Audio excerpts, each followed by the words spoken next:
Maestro from Bradley Cooper. It's a biopic about the famous American composer Leonard Bernstein and his relationship with his wife. In this movie, we follow Bernstein, played by Bradley Cooper, along with his wife, Felicia Montealegra, played by Carey Mulligan. This movie predominantly focuses on their relationship, starting with how they met and then jumping forward many years and showing us some of their struggles along the way. This is technically a Bernstein biopic, but honestly, this isn't really about the dude's career or his legacy the way that most biopics are. This is equally about Felicia as it is Lenny. For the first half of the movie, it narratively feels like an older film, and I'm not just saying that because of the black and white color grade or the mid-Atlantic accents, but more so because the two leads being very adventurous, coupled with their very affectionate dialogue, really made this feel like a classic romance, fueled by enthusiasm and devoid of ego. As it goes with new couples and romance flicks, it starts off with them relishing in the beauty of their newfound love for one another. They're alive and free, and their relationship is filled with nothing but hopes for one another, minus all the disappointments that will naturally come. So our two lead actors are at the top of their game here. Bradley Cooper and Carey Mulligan gave arguably career-defining performances in this movie. Bradley Cooper, who also directed the film, goes all out with the Bernstein dialect, his constant charming humor, his eccentric but respectable personality, and of course his chain smoking. I don't think there was a single scene that I can recall where he wasn't smoking a cigarette. Quick side note, I am very aware of the backlash that he faced for his depiction of the character. For those unaware, Cooper wears a prosthetic nose for the role, which was met with some criticism because of the fact that Leonard Bernstein was actually Jewish, with that contributing to a very bad stereotype, and coming from an actor who isn't even Jewish, it's definitely upset some people. So to clarify, I am just reviewing this movie for the motion picture that it is, aside from any controversies regarding production.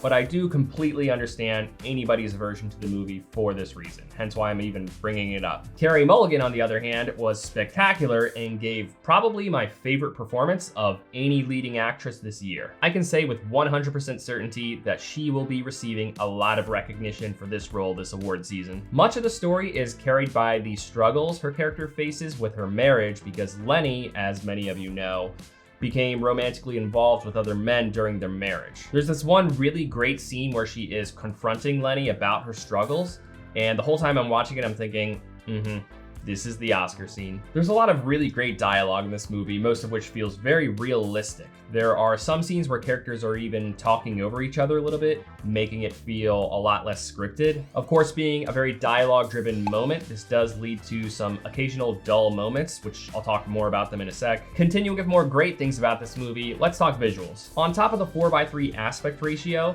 the first half of the movie, I want to say it was about half, was all in black and white.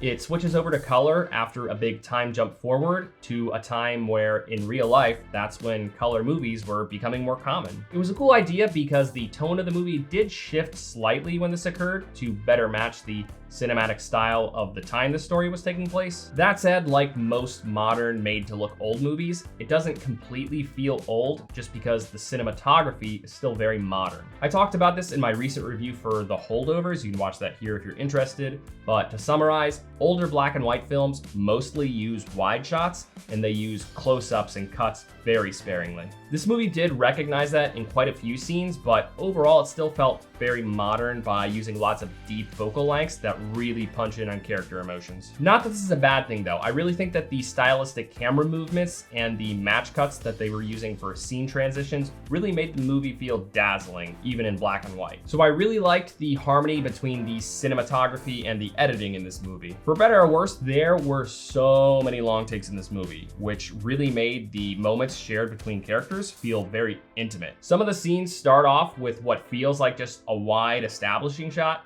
but then it never cuts in and it just ends up being another long take scene. All that said, I think there were arguably too many long takes. I think a lot less would have been a lot more. There were especially some scenes in the third act where the long takes just made it feel tedious. Which leads me to the bad. When this movie drops off, it drops off hard. I don't recall when exactly it happened, but at some point the movie just becomes stagnant, and it makes the third act pretty tedious to get through. There's at least a really wonderful scene at the climax of the film where we finally see Lenny conducting a whole performance, and it's big and epic. It did feel borderline unnecessary just because, again, the movie hardly feels like it's about his career. Nevertheless, I really enjoyed it. But the rest of the third act was a total mental endurance test. Things stopped getting interesting, and this made those long take scenes pretty tiresome to get through. I wish it could have ended on a better note. So this movie, for a lot of viewers, will probably be considered a feet dragger because Bernstein's story is arguably just not that interesting. But again, this is a romance flick more than anything. The flourishing of their relationship was really beautiful, especially under the light of this very stylistic cinematography and minimalist editing, but it eventually gave up on dazzling and relied solely on emotional tension. Honestly, I was having a bit of a hard time trying to come up with an overall rating for this movie, but I think I can still say that it's mostly pretty good.